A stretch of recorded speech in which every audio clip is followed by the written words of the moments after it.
at him from a distance and killed him that way. Oh, damn. Okay. Damn. Put these Bulgarians on a friggin' baseball team. You know what I mean? It's gotta suck to die that way. Mm. So the most common belief on how Botnys was killed is that he had a spear ran through his ass. Now, not literally through his ass, but, through his body, and it killed him. Thought he was pulling some, Dracula shit going on. So word of Botnys' death got back to Basil, and he was pissed off and sad at the same time. He was like, "You kill him, God damn it, I don't want to live anymore." Pretty sure it was something like that. But then he got angry. Basil wanted revenge. He wanted the Bulgarians to feel how he felt. So just like Dan said, he gathered up these 15,000 Bulgarian prisoners. But there was something you left out, Dan. Something that makes this completely more messed up than just blinding all 15,000 of them. What he did is he divided the men into groups of 100. He then had 99 men in each group completely blinded. And then he left one man in each group with only one eye. So he blinded one of their eyes and left them with one good seeing eye. And he did this so that that one man could lead the other 99 men in their group back home. That is sad. Could you imagine that? Oh my gosh. 15,000 prisoners in groups of 100 and only leaving one per each group to lead them that's half blind. Wow. That's insane. Now, the question is, would you rather be the fully blinded one or would you rather be the half blinded one, responsible for all 99 blind men? I mean, I'd rather be able to see, but that is a lot of responsibility. Yeah, I'd rather be the half blinded man. Yeah. All right, so there you go. That's a little history knowledge nugget for you. So let's get back to the story. All right. So the Bulgarian army's chief of defense, Rajnu Minchev, wanted to meet with a psychic medium. He ended up meeting with Elisaveta Lozhanova.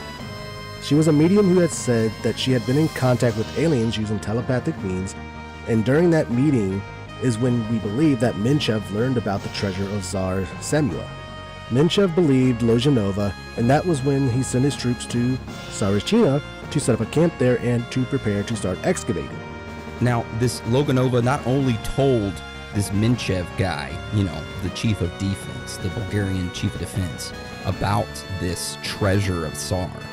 She also told him information about the universe, medicine, how to travel through space-time, and a lot of other things. So she pretty much went ham on him. Said, "Oh yeah, you want to know some stuff? Well, here's how to travel through space-time." He's like, "Well, okay, well, I believe you. I'm going to send all my troops to go dig a hole." So this medium was able to locate the area they were to start digging in Sarachina. But it wasn't for the treasure of Tsar Samuel anymore. The objective changed.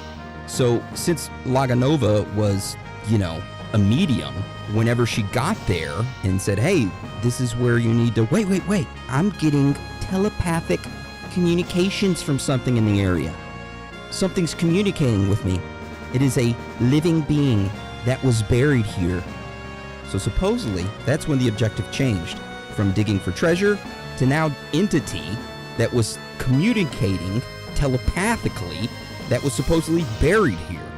Now, based on supposedly leaked information from a Colonel Zvetko Kenev, who was part of the army dig team there, he said that they started digging on December 6, 1990. They kept digging until the team reached a strange spiral tunnel and discovered a mysterious rectangular slab made of an unknown material that they could not explain. That is when they brought in Lozhanova to help again with her medium abilities to help figure out what the tunnel was leading to and figure out what this rectangular slab was. So this Lozhanova chick was just chilling, right? And she got a call, said, "Hey, we need you here. We found something." She was like, "Okay, I'm on my way." So she arrived at the dig site and she started to look at this weird object, this rectangular, mysterious slab made of unknown material. And they were like, "What is it?" And she said, "Hold on." and she placed her fingers up to her head and looked down at it and closed her eyes. And then she looked back up and said, "This is a biological protection slab. You all need to be careful. It's covered in dangerous bacteria, and it shouldn't be disturbed." And then everybody was kind of like in shock, and there was a guy in the corner who was like, I didn't fucking use my hands to lift this up out of the ground. What the hell am I supposed to do? And then she said, wait, shh. Told everyone to be quiet. And then she said, "There's something deep in this tunnel. I can hear it again, and it's sending me telepathic messages." So the Bulgarian military was like, holy shit, what do we do about this? So they decided to reach out to somebody because they kind of wanted to verify it, right? They thought, they're kind of skeptical about this Loganova chick, which I don't blame them. Now, do you want to take a guess at who the Bulgarian military reached out to? Who? Baba Vanga. Oh, Baba Vanga.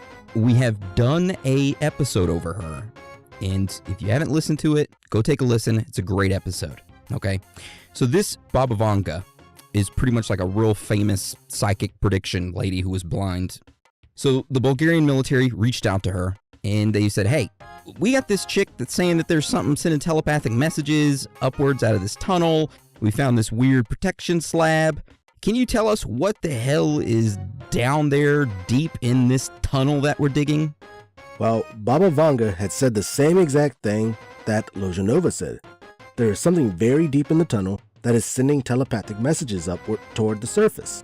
But knowing all of this, the military decided to keep going further into the tunnel, which the tunnel ended up having smooth walls and it was built by someone or something that knew what it was doing. Which, as they continued on, they stumbled upon some more odd things, like another slab that was in the form of a concave lens, then an image on a stone of a tall humanoid figure, which was described as being taller than a human being. So at this point, the Bulgarian military said, we're going to keep digging, and they kept on. And as they continued digging, they started to notice that the walls and the floor started to become more smoother, and the floor started to give off a silvery look to it, sort of like it was kind of shiny, which is kind of weird. So they were like, let's continue on. So the further they went digging into the tunnel, they started to discover that the walls started to have unusual hieroglyphs on them, which if you don't know what that is, just basic drawings, right? It's drawings and shit on them. So after finding those drawings and shit on the walls, the military reached a point to where, we can't go any further. And it's because they supposedly reached the giant protection plate. And right before that, they seemed to have discovered what they said was an invisible force field that had a very bright beam of light that sort of didn't allow them to proceed any further. Like they were trying to dig through it, and they're like, I can't get past this invisible barrier of light. And they're yelling at each other and like, what the hell is it? And that chick, medium up top, with her fingers on her head saying, I told you so. So yeah, it was crazy back then. I told you, there's something there. Now, we do have some photos that we were able to find with some of the passages and how it looked, but they are in like black and white, and so they're not the greatest photos. But we will link those up, which, I mean, honestly, the first picture is a really good picture, just black and white, but you can tell like part of the tunnel that they dug there. Then the second one's actually the entrance into the hole. So it wasn't like they just went into like a side of a mountain. They actually dug straight down to start it off, and then it went into like a spiral, like stairwell. So they actually had to go down that ladder to go any further. Okay. But yeah, in the third picture we have here, the top part of it, that's actually the tent that goes over the hole that they go down into. So they had the entire population of that freaking small village leave just so they could set up a small ass tent and dig down. I was imagining this as like a giant hole. No. How the hell did you find these pictures?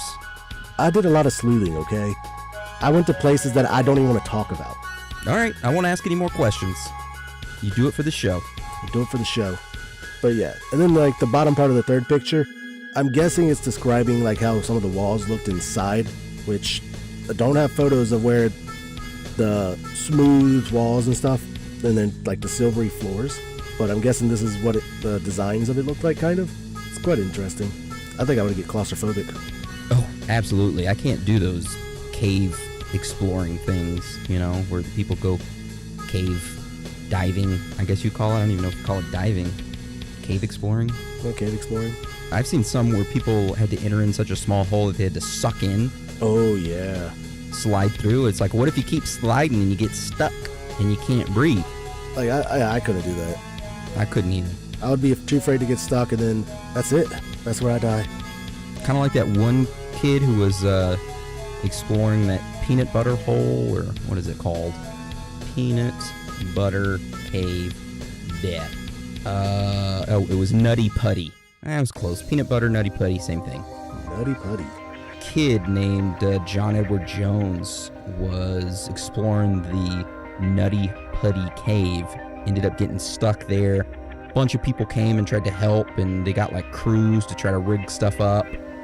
And they were like, fuck it, we can't get him out. And he ended up dying of a cardiac arrest after being stuck there, pretty much upside down too, like he was going downwards and he got stuck. I think it was like for more than a day he was stuck like that.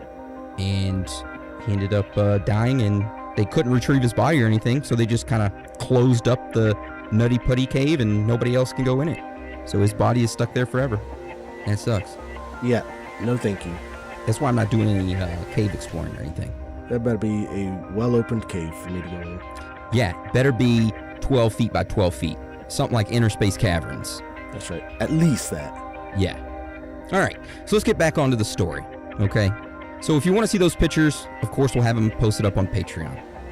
So in the story, we're at the part where the military was digging and they had come across some type of invisible force field with a very bright beam of light, and it wouldn't let them pass any further. And the military had no idea what to do. So they were like, hey, let's give our main chick, Baba Vanga, a call. And then this Loganova chick was there, and she's like, hey, why are you calling up her? You could have just asked me. And they were like, no, we like Baba Vanga better because she had a higher rate of being correct, somewhere around 80%. Loganova was like, okay, I get that. Anyways, they got on the phone with Vanga and said, hey, we got this invisible force field. What the hell is it? Vanga was like, hey, that cave is pretty much under protection from something. And everything below that force field and past it is not